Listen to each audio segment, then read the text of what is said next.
In this bucket, there are 35 ways to stay poor. So kung gusto mong maging mahirap, kadabunot ko dito mamaya, yun ang gawin mo. But if you wanna get rich, if you want to make more money, iwasan mo. Because let's be real, hindi ka yayaman sa mga bagay na ginagawa mo lang. Yayaman ka sa mga bagay na iiwasan mo. And the reality is, alam mo sa sarili mo na ang dami mong ginagawang mali. So again, in this bucket are 35 ways to stay poor. Things that you can avoid if you wanna be successful. Una, don't keep your word. Huwag kang tutupad sa usapan. This is one of the best ways to stay poor. It means you can keep telling yourself na you will start something new, you will start creating content, start a business, magsisimula ka na mag-exercise, mag-gym, mag-workout, mag-diet, sisimulan mo nang disiplinahin yung sarili mo, sisimulan mo nang magbago. Keep promising yourself that you will change your life for the better. Tapos huwag mong gagawin. Huwag kang tutupad sa usapan. Tapos ang gawin mo, makipag-usap ka sa mga taong mas successful sa'yo. Pwedeng mangutang ka. Tapos huwag mong bayaran. Kasi nga, hindi ka marunong tumupad sa usapan. Yeah, it's common sense. Make mistakes, then do it again. So pag nagkamali ka, ulitin mo ha. Gawin mo ulit. Kasi alam naman natin, yung mga tao na alam mo yung dapat mong gawin, alam mo yung kaya mong gawin, alam mo yung pwede mong gawin na makakatulong sa'yo, pero hindi mo ginagawa. Tapos yung mga bagay na alam mong hindi makakatulong sa'yo, yung mga bagay na mali, na hindi maganda, mga bagay na hindi practical, yun ang paulit-ulit mong ginagawa. At ang mahirap sa atin, alam naman natin na mali, inuulit pa natin. So if you wanna stay poor, pag nagkamali ka, ulitin mo. Huwag kang magsawa. Ito ang ganda nito guys. Take advice from poor people. So kung gusto mong maging mahirap, humingi ka ng advice sa mahirap. Napakasimple. Kasi pag humingi ka ng advice sa mas mayaman sa'yo, sa mas magaling sa'yo, bibigyan ka nila ng advice na makakatulong sa'yo. Pero initially, sa utak mo, sa puso mo, parang ang sakit na magsalita, parang dinadown ka nila, nire-real talk ka nila. Kasi yung mga mayayaman, most of them, wala silang pake sa mararamdaman at iisipin mo because again, ang sabi mo, gusto mong yumaman. So sasabihin nila sa'yo, hindi yung gusto mong marinig. Sasabihin nila sa'yo, yung dapat mong marinig, yung kailangan mong marinig para yumaman ka. Kaya lang, most of the time, emotional tayo, ayaw nating marinig. So ang gagawin ng marami, makikinig na lang sila sa mahirap because maybe, just maybe, yung kapwa mahirap, sasabihin nila sa'yo yung mga bagay na gusto mong marinig. Kung may dahilan ka, gagatungan pa nila. Kasi pag humingi ka ng advice sa isang mahirap, wala silang alam kundi kahirapan. They don't know how to make you successful, they don't know how to build businesses, they don't know how to create value. So if you wanna stay poor, take advice from poor people. Ito guys, ang ganda nito. Make promises and break promises. So basically, it's the same as not keeping your word. Okay, so ang dami kasi nating pangako, especially if we're building a business, diba? Like, sasabihin mo dun sa investor mo, kikira siya ng pera, pero hindi siya kumita. So hindi na sila magtitiwala sa'yo. And maybe if you are young, you will keep telling your parents na babaguhin mo yung buhay nila, tutulungan mo sila, magiging successful ka. But the thing is, hindi nila nakikita ang responsable ka. Kaya nga nagtataka ako sa mga kabataan eh. Paulit-ulit na lang sinasabi na toxic yung parents nila, toxic yung family nila. But in reality, kaya naman hindi naniniwala sa atin yung mga tao sa paligid natin kasi hindi nakikita sa atin yung commitment, yung discipline. And most of the time, hindi ka kasi marunong tumupad sa usapan. And the worst part is, you will make tons of promises, especially the promise to yourself. The promise that you will become successful, the promise that you will become a millionaire one day.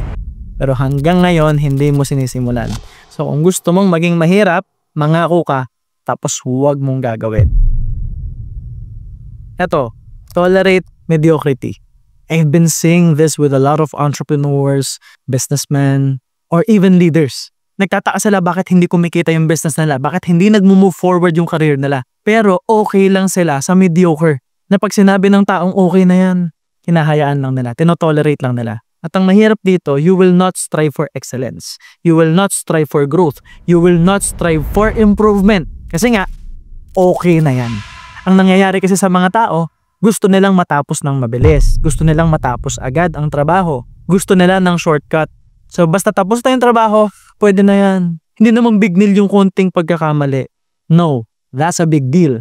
So in reality, maiiwasan ng pagkakamali and you can always strive for growth. You can always strive for excellence. So kung gusto mo maging mahirap, sabihin mo lang lagi sa sarili mo, okay na yan.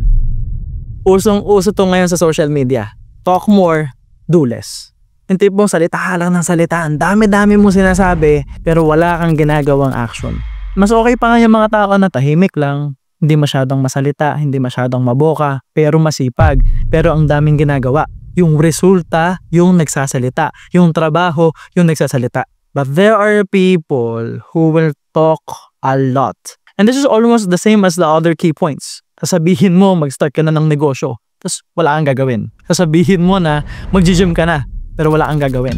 Or probably may ginawa ka, kasi dules nga eh. May ginawa ka. Nagpunta ka sa gym para mag-selfie, para magpa-cute, para lang ipamukha sa tao na nag-gym ka, pero wala ka naman talagang ginawa. The problem with this is when you do less, you will feel less. You will think less of yourself. Babagsak ang self-image mo. Reason why you will stay poor. Dami nito guys. Kung tinatamaan ka, alam mo na ang dapat mong gawin at dapat mong hindi gawin. Ito, wait for perfect conditions.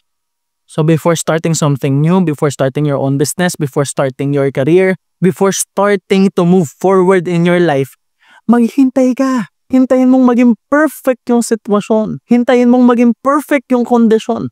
At kitang-kita natin to sa marami.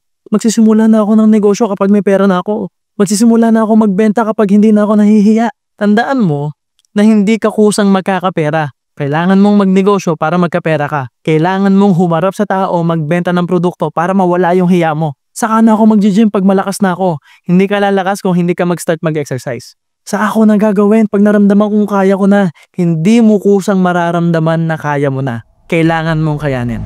Because if you will constantly wait for perfect conditions, you will lose opportunities. Opportunity to grow, to become successful, you will lose the opportunity to make a lot of money.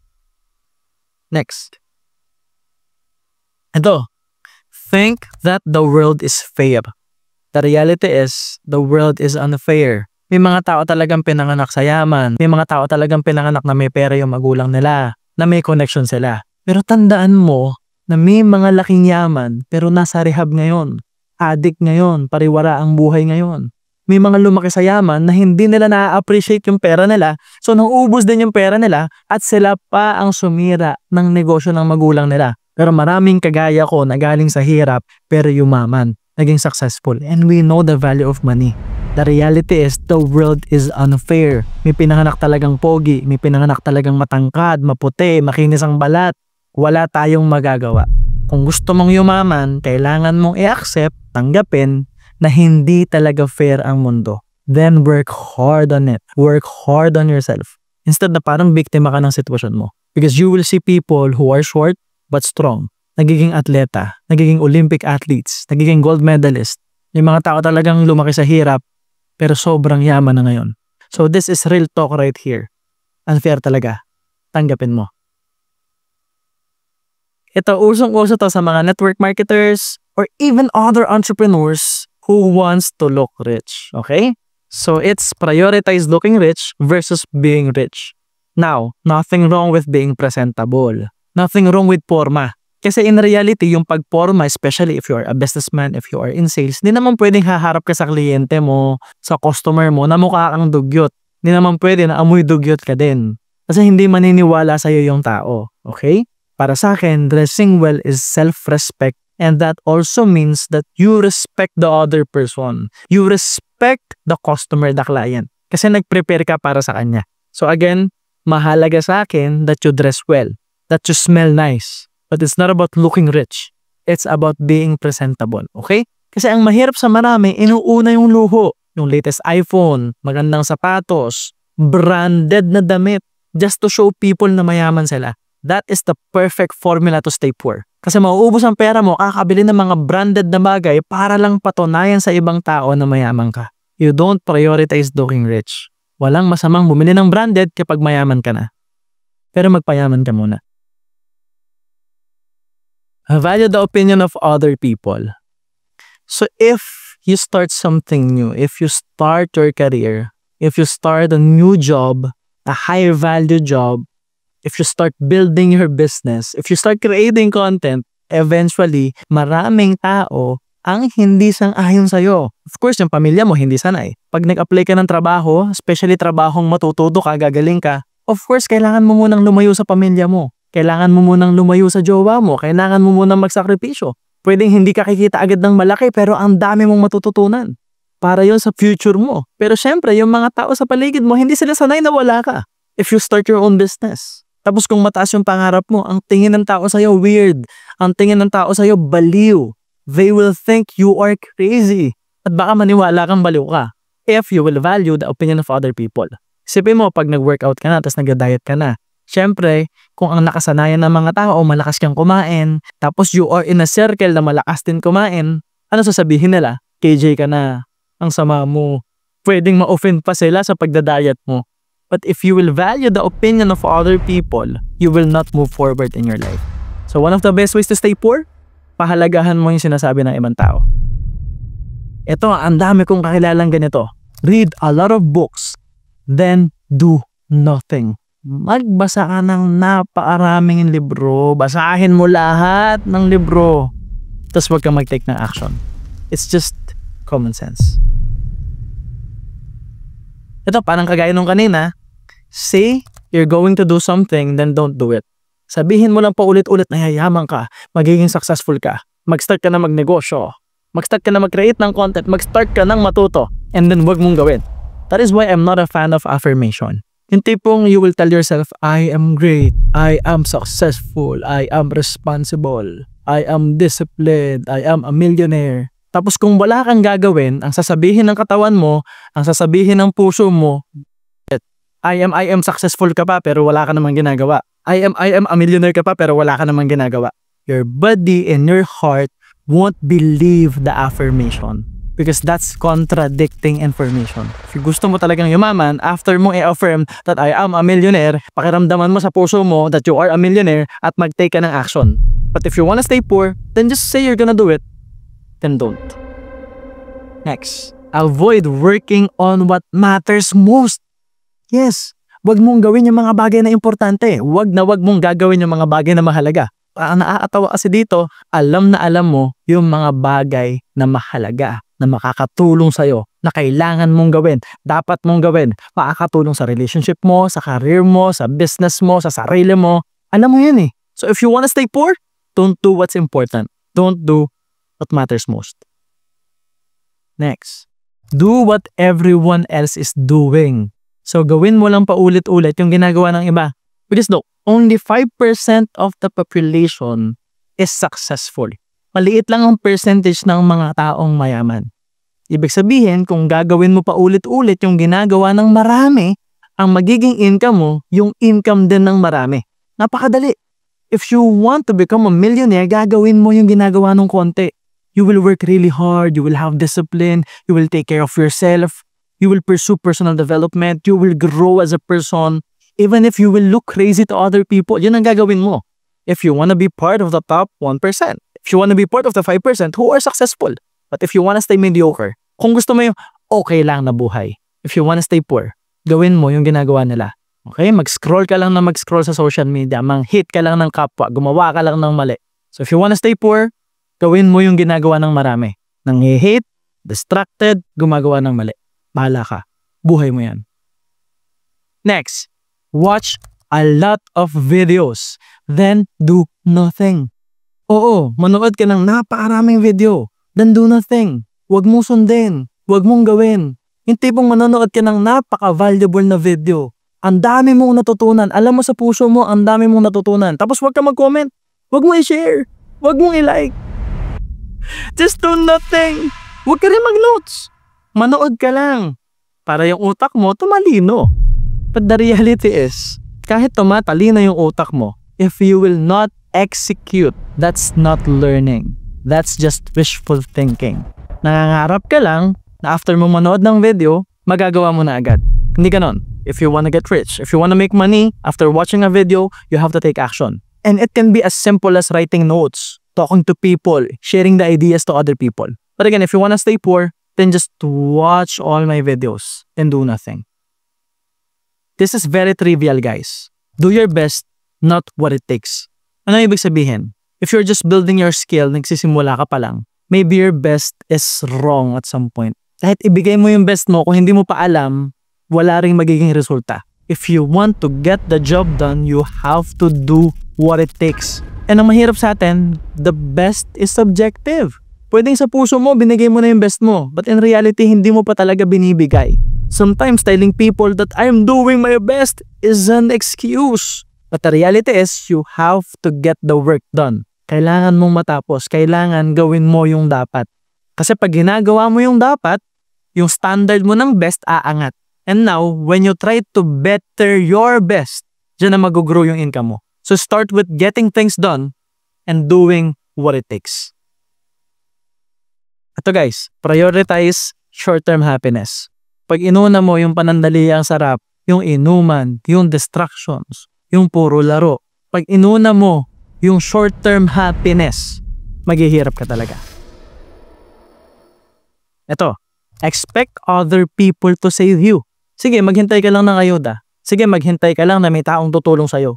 Maghintay ka na merong knight in shining armor to save you from your miserable life. To give you money.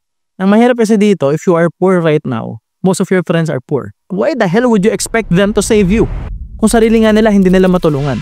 At pag lagi ka nag-expect na may tutulong sa'yo, paulit-ulit ka lang madidisappoint at magiging frustrated. Kasi most of the time, ikaw ang tutulong sa'yo. Kailangan mong tulungan yung sarili mo. Hindi ka pwedeng mag-expect. Ito guys, ito yung nangyayari ngayon. Because may crisis ngayon because we are in a season of negativity and toxicity.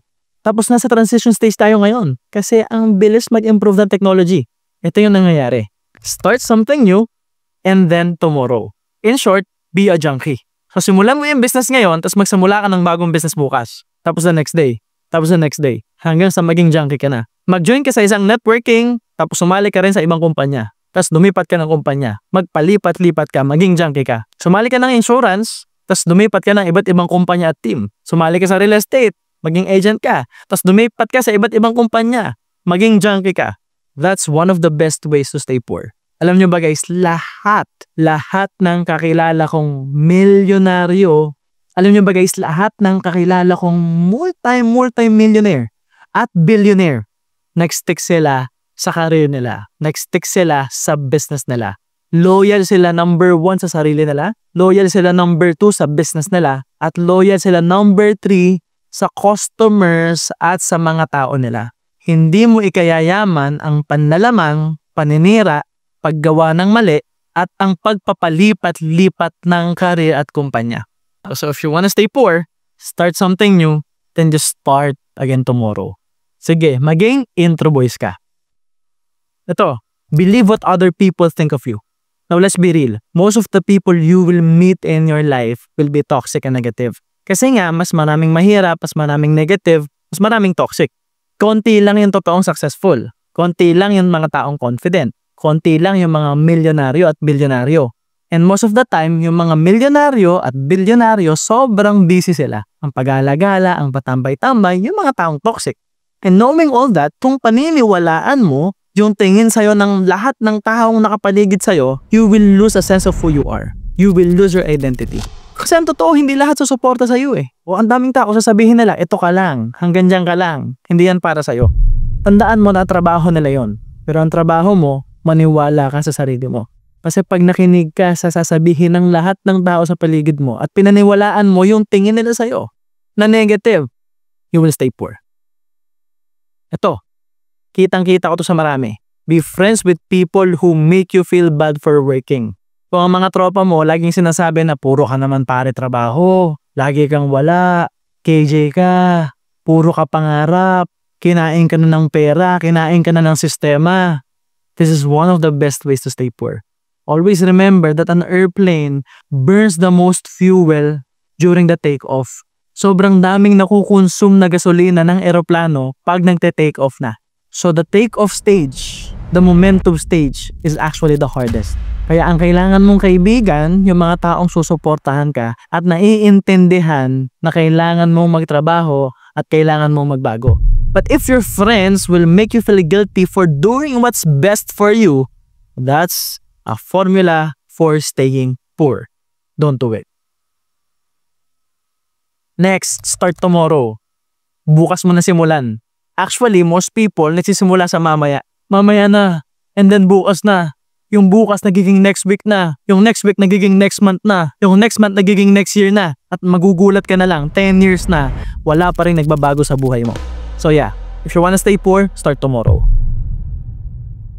Ito, avoid discomfort. Iniiwasan mong mahirapan. Iniiwasan mong masaktan.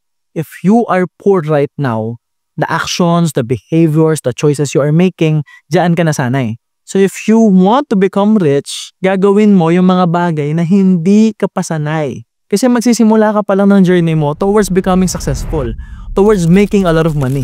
So being in that transition stage is actually painful. Aalis ka talaga sa comfort zone mo. So kung hindi ka aalis sa comfort zone mo, magiging mahirap ka. Pero kung willing kang umalis sa comfort zone mo, magiging mayaman ka. Your choice. Doubt all the opportunities presented to you. So pag may opportunity na dumating sa'yo, pagdudahan mo lahat. Questionin mo lahat. Wala namang masama kung aaralin mo. Wala namang masama kung magtatanong ka. Pero kung pagdududahan mo lahat ng opportunity na pinapakita sa'yo, wala ka nang igagrab ng opportunity. Wala ka nang gagawing bago. You will not learn at some point. Kasi sarado isip mo eh. To be honest with you, napakarami ko rin ginrab na opportunity. Ang daming beses nagkamali, ang daming beses nasaktan, ang daming beses nahirapan, ang daming beses naloko. Pero hindi ako makakarating sa posisyon ko ngayon kung hindi ako nag-try. Kasi let's be real, you will make tons of mistakes. But you have to try over and over. But if you wanna stay poor, then just doubt all the opportunities. Next, don't accept your mistakes. Huwag mong tatanggapin yung pagkakamali mo. Pag nagkamali ka, ipaglaban mo. Pag nagkamali ka, sabihin mo, alam ko naman eh. Make excuses. Pilitin mong lumusot. Pilitin mong magdahilan. Pairalin mo yung ego mo.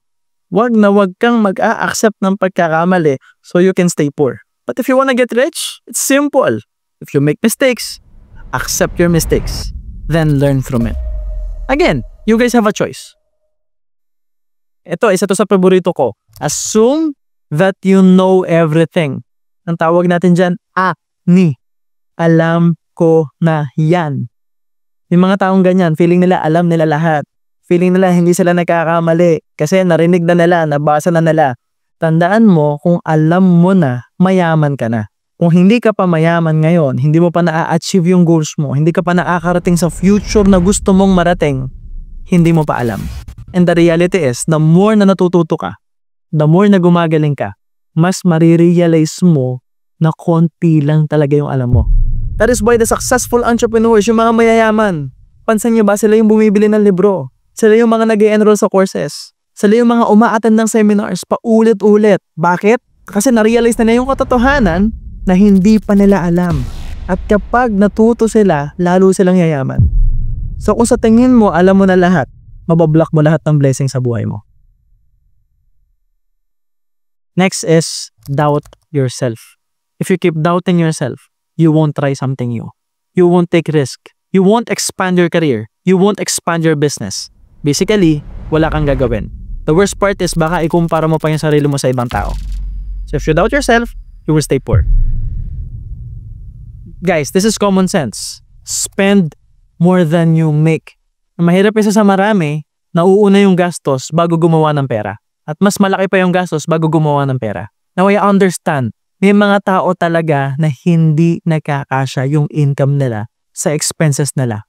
So ang goal natin, tumaas yung income mo para magkasya na yung expenses mo. But I'm talking to the people na kaya namang magtipid, na pwede namang bawasan muna yung expenses. So if you spend more than you make, eventually, you will become poor. Be narcissistic. Kung ang mahalaga sa'yo, itsura mo, tingin ng ibang tao sa'yo, if you always wanna look good, you will stay poor. Because becoming a millionaire is hard. You have to do a lot of work. Minsan magmumukhang tanga ka sa una. Minsan pagtatawanan ka ng mga tao. When you start something new, when you start a career, sa umpisa hindi siya magandang tingnan. Baka first 1,000 videos mo, hindi talaga maganda. Puro hate, puro negative ang marireceive mo. Pag nagne-negosyo ka, kahit kumikita ka na ng konti, hindi ka pwedeng gumastos agad ng malaki. Ang mahirap sa marami, ang dami nilang gustong patunayan sa ibang tao. Gusto nilang patunayan na malaki income nila, na malaki kinikita nila. Gusto nilang patunayan na malupit sila, magaling sila. If you want to make money, focus on making money, not looking good to other people. Kasi pag ang priority mo, looking good, if you are narcissistic, you will stay poor. Ito, make yourself the issue. Same as being narcissistic. Parang lagi kang biktima, lagi kang issue, lagi kang kawawa. Kasi nakikita mo siguro sa TV na ang bida yung mahirap, yung aping-ape, yung kawawa. So feeling mo ngayon, ikaw yung bida sa teleserye.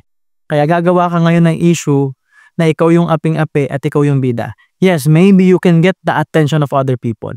But making yourself the issue won't make you money. Ito, ang dami nito sa social media, sa comment section. Be resentful and hateful. Tandaan nyo na ang pang-hate, ang negativity, ang toxicity, ang resentment, hindi mo ikayayaman.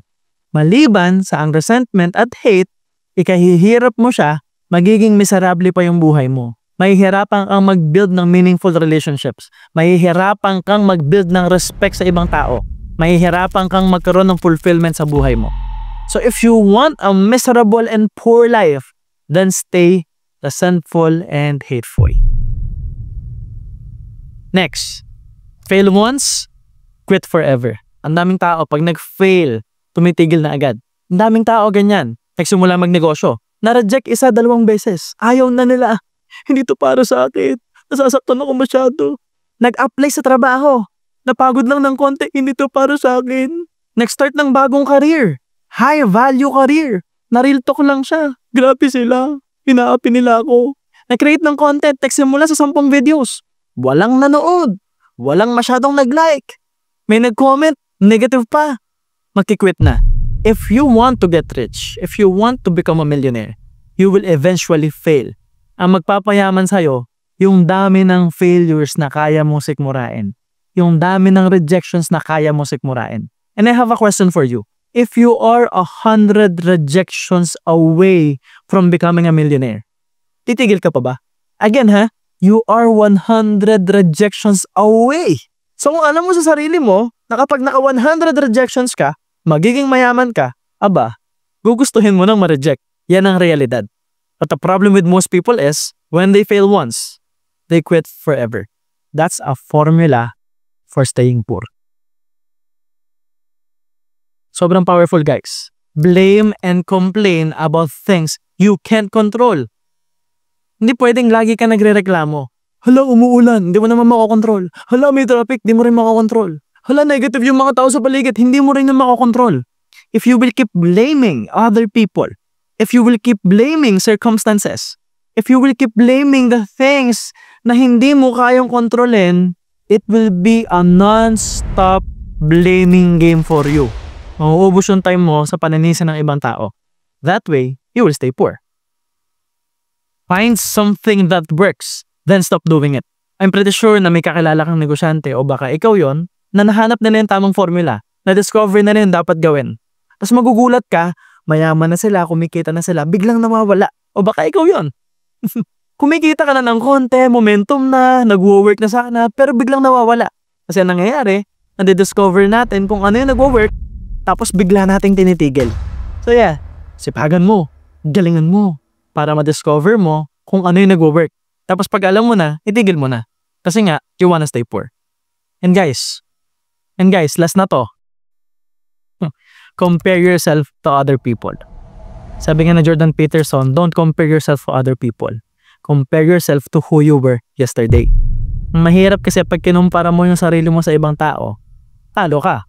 Pag kinumpara mo yung sarili mo sa taong mas magaling sa'yo, sa taong mas mayaman sa'yo, natural, mabigat, natural mas mayaman sila sa'yo kasi nauna sila sa'yo. Pag kinumpara mo naman yung sarili mo sa mas mahirap sa'yo, you will be narcissistic.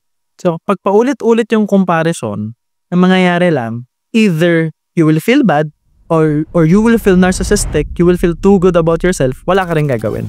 And the idea here is wag mo lang ikumpara. You cannot compare your chapter 1 on other people's chapter 10, on other people's chapter 20. Ang masama, chapter 1 ka kahapon, next year, chapter 1 ka pa rin. Yun ang masama.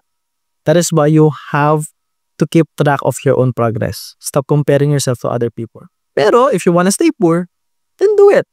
Kumpara mo lang yung sarili mo para lalo kang masaktan. Now, narinig natin, naubos na natin yung laman ng bucket. It's up to you to decide. Magbabago ka ba or uulitin mo lang yung mga pagkakamali mo? Iiwasan mo ba lahat ng sinabi ko or paulit-ulit mong gagawin? Ito yung akin. If you wanna make money, if you wanna become successful, if you want to become a millionaire, just do the opposite. Tumupad ka sa usapan. Huwag mong ikumpara sarili mo sa ibang tao. Maghanap ka ng mga kaibigan na ipupush ka. Huwag kang mag-expect na isasave ka ng ibang tao. Isave mo yung sarili mo. Huwag kang makinig sa mga mahihirap. Take advice from people who are successful already. Don't wait for things to happen. Start right now. After watching a video, gawin mo, actionan mo. When you read books, i-apply mo. Pag may opportunity sa paligid mo, huwag mo pagdudahan. I-open mo yung utak at puso mo para hindi mo man i-grab yung opportunity, matututo ka. Talk less and do more. Pag nagkamali ka, accept your mistakes. Don't be narcissistic. Pag na-discover mo yung hindi nag-work, edi huwag mong ulitin, break the patterns. Bottom line, becoming a millionaire right now is just plain common sense. And if you will use your common sense after watching this video, maybe, just maybe, you will start earning and making a lot of money. So yun lang guys, this is the end of the video, and always remember that all I want is for you to become more successful and for you to reach the next level success. Again, my name is MJ Lopez and see you soon.